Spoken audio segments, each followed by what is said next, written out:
Morning మ్యాగజైన్కి స్వాగతం. ప్రముఖ దినపత్రికలు వస్తున్న వార్తలు వెనక జరుగుతున్న పరిణామాలు చూద్దాం.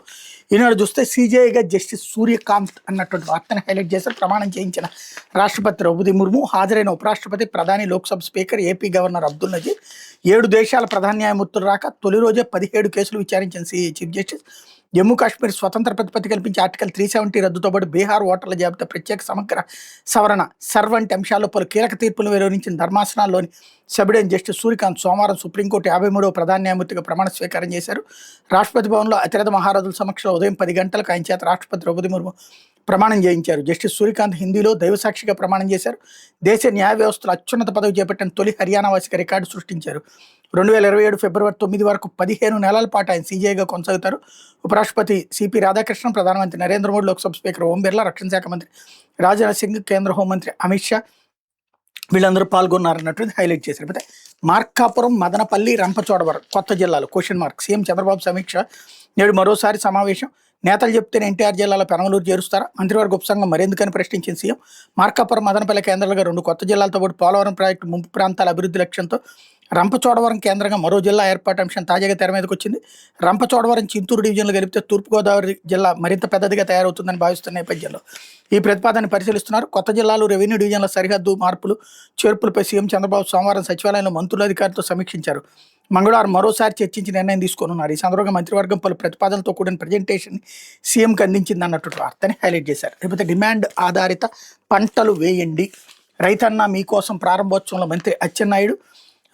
మారుతున్న ఆహార అలవాట్లకు తగ్గట్టుగా పంటలు పండించాలి, డిమాండ్ ఆధారిత పంటలపై దృష్టి పెడితే ఎన్ని విపత్తులు వచ్చినా తట్టుకోగలం, వ్యవసాయ అనుబంధ రంగాలకు అధిక ప్రాధాన్యం ఇచ్చి రైతులను అన్ని విధాలుగా ఆదుకోవాలని ప్రభుత్వం రైతన్న మీకోసం కార్యక్రమం చేపట్టిందంటూ అచ్చెన్నాయుడు స్టేట్మెంట్ హైలైట్ చేశారు. లేకపోతే లక్ష్మీ నరసింహుని సేవలో పవన్ కళ్యాణ్. అధికారులకు భూ హక్కు పత్రాలు అందించిన ఉప ముఖ్యమంత్రి. ఏలూరు జిల్లాలో పలు అభివృద్ధి పనులకు శంకుస్థాపనలు. ఏలూరు జిల్లా అయోధ్య జగన్నాథపురంలోని లక్ష్మీ నరసింహస్వామిని ఉప ముఖ్యమంత్రి పవన్ కళ్యాణ్ సోమవారం దర్శించుకుని ప్రత్యేక పూజలు చేశారు. ఆయనకి అధికారులు, అర్చకులు ఆలయ మర్యాదలతో పూనకొంబ స్వాగతం పలికారు. స్వామివారికి ఉప ముఖ్యమంత్రి పట్టు వస్త్రాలు సమర్పించి ప్రత్యేక పూజలు చేశారన్నటువంటిది హైలైట్ చేశారు. అయితే కుటుంబం నుంచినే నైతికత మొదలు కావాలి. ప్రభుత్వ సలహాదారు చాగంటి కోటేశ్వరరావు. విద్యపై పార్టీల రంగుల ప్రభావం లేకుండా చేసే మంత్రి లోకేష్. నైతికత అనేది కుటుంబం నుంచే ప్రారంభం కావాలని రాష్ట్ర ప్రభుత్వ నైతిక విలువల సలహాదారు బ్రహ్మశ్రీ చాగంటి కోటేశ్వరరావు పేర్కొన్నారు. విజయవాడలోని తుమ్మలపల్లి కళాక్షేత్రంలో విద్యాశాఖ ఆధ్వర్యంలో సోమవారం నిర్వహించిన విలువల విద్యా సదస్సులో మంత్రి లోకేష్తో కలిసి ఆయన పాల్గొన్నారు. చాగంటి కాళ్ళకు లోకేష్ నమస్కారం చేసి ఆశీస్సులు తీసుకున్నారు. అనంతరం కోటేశ్వరరావు మాట్లాడారు. తల్లి కడుపును శంకరాచార్యులు గర్భాలయంగా పోల్చారు. గర్భాలయం నుంచి శిశువు బయటకు వచ్చేటప్పుడు తల్లి పురిటినొప్పులు భరిస్తుంది. సంతానం కోసం ప్రాణాలు ఫడంగా పెట్టే ధైర్యం ఒక్క మాతృమూర్తిగా ఉంటుంది.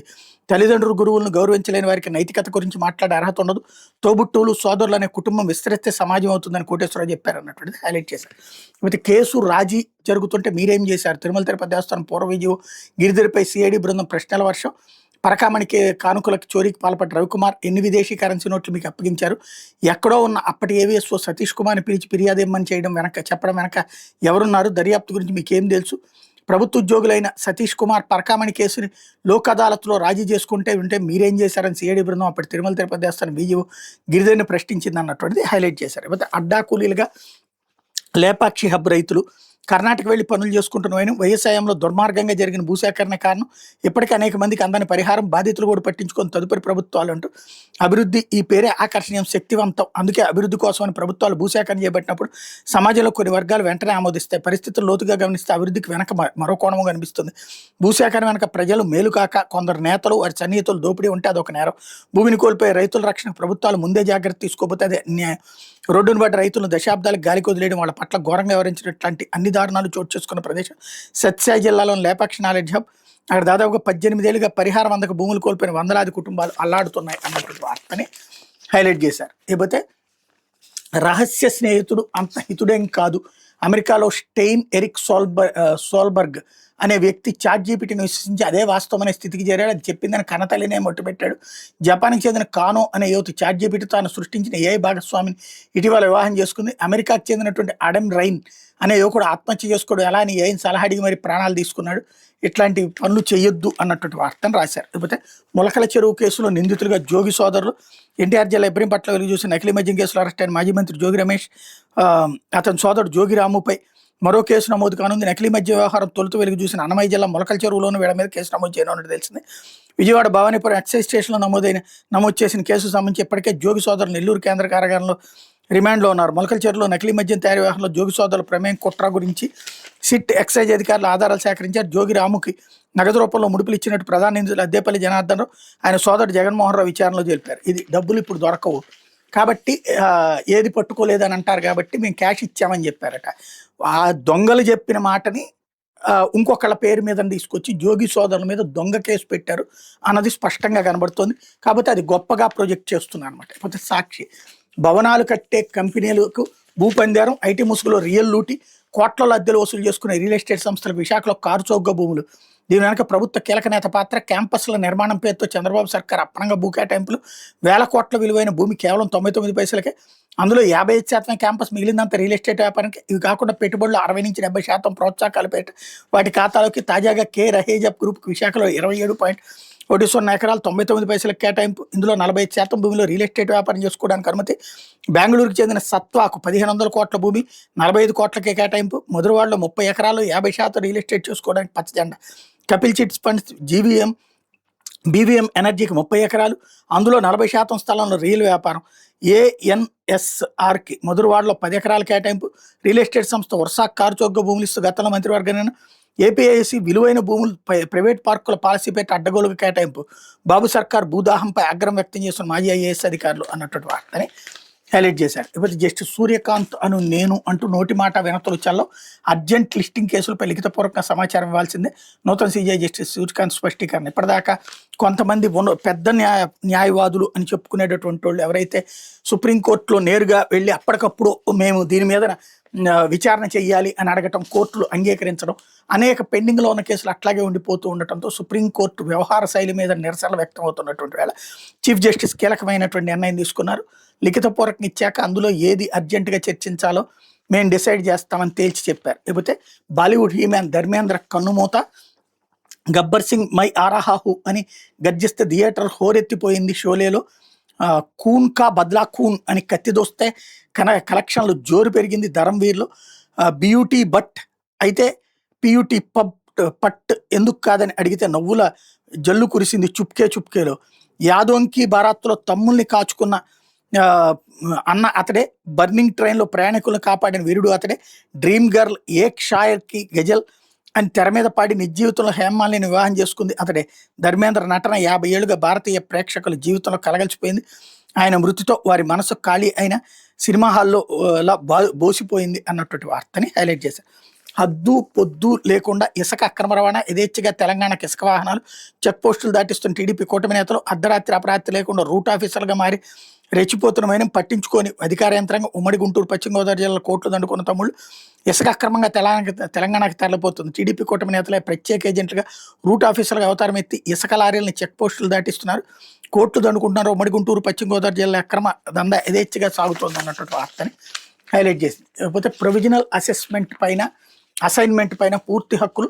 ఎక్స్ సర్వీస్ మెన్ భూముల విషయంలో హైకోర్టు తీర్పు. భూమిని సాగు చేస్తుంటే డిఫామ్ పట్ట లాంఛనం అవుతుంది. ఆ భూమిని అమ్ముకునేందుకు సైతం హక్కులు ఉంటాయి. ఎక్స్ సర్వీస్ మెన్ కోటా కింద సైనికోద్యోగులకు ప్రొవిజనల్ అసైన్మెంట్ ద్వారా కేటాయించిన భూమిపై వారికి సర్వ హక్కులు ఉంటాయని హైకోర్టు తేల్చెప్పింది. ప్రొవిజనల్ అసైన్మెంట్ కింద పొందిన భూమిని సాగు చేస్తున్న డిఫామ్ పట్టా జారీ అన్నది కేవలం లాంఛనం మాత్రమే స్పష్టం చేసింది. డిఫామ్ పట్టా ఆలస్యంగా జారీ అయిందని కారణంతో ఎక్స్ సర్వీస్ మెన్ కోటా కింద సైనికోద్యోగులకు దక్కాల్సిన ప్రయోజనాలను దక్కకుండా చేయలేరని పేర్కొంది. గత 40 ఏళ్లుగా అప్లేట్ తనకు కేటాయించిన భూమిని సాగు చేసుకుంటున్న నేపథ్యంలో ఆ భూమిని అమ్ముకునేందుకు అతనికి హక్కులున్నాయని తెలిపింది. అలాగే ఇసుక దెబ్బల పోరంబోకు భూమిని అసైన్మెంట్ కింద ఇవ్వడానికి వీలేదన్న ప్రభుత్వ వాదన సైతం హైకోర్టు తోసిపుచ్చింది.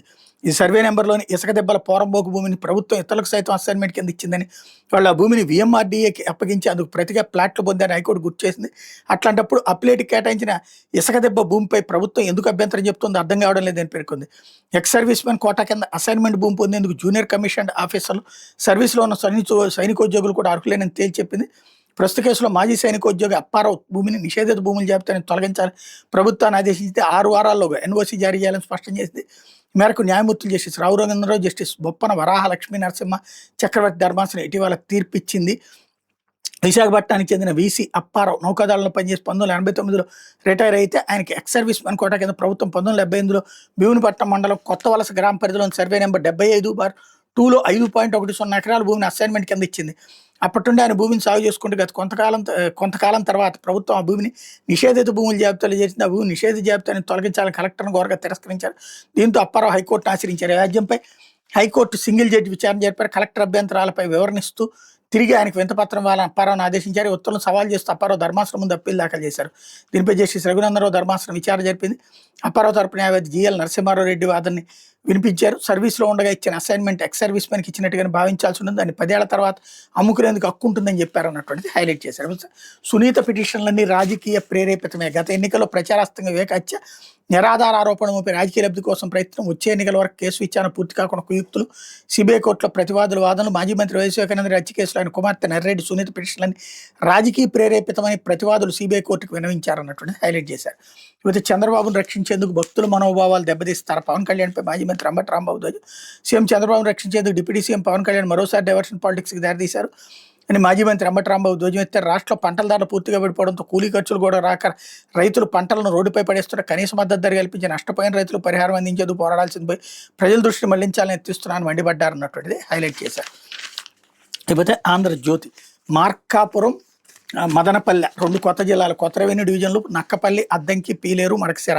మంత్రివర్గ ఉపసంఘం సిఫార్సు, ముఖ్యమంత్రితో భేటీ, నివేదిక సమర్పణ. కొత్త జిల్లాల్లో 21 చొప్పున మండలాలు అంటూ ఏదైతే ఇందాక ఈనాడేమో 3 జిల్లాలు కొత్త ఏర్పడబోతుంది రంపచోడవరం కూడా, అంటే ఇక్కడ వీళ్ళు 2 అన్నటువంటిది హైలైట్ చేసుకొచ్చారు. కాల విలువలకి తొలి బడి కుటుంబం అంటూ కుటుంబ సభ్యులు గురువులను గౌరవించాలి, అమ్మకి చెప్పలేని పని అన్నడూ చేయొద్దు, ఏ అంశంలోనైనా స్వీనియంత్రణ అవసరం, గొప్పవారి జీవిత చరిత్రలను విద్యార్థులు చదవాలి, విలువల సదస్సులో చాగంటి కోటేశ్వరరావు వెళ్ళండి అన్నటువంటిది హైలైట్ చేశారు. లేకపోతే మరో 21,793 కోట్ల పెట్టుబడులు, 93,088 మందికి ఉద్యోగాలు ఇచ్చే ప్రతిపాదనకు ఎస్ఐపిసి ఓకే, సిఎస్ విజయానంద అధ్యక్షత సమావేశం, ప్రోత్సాహక మండలి ఆమోదించి 28 కేబినెట్ ముందుకి అన్నటువంటిది హైలైట్ చేశారు.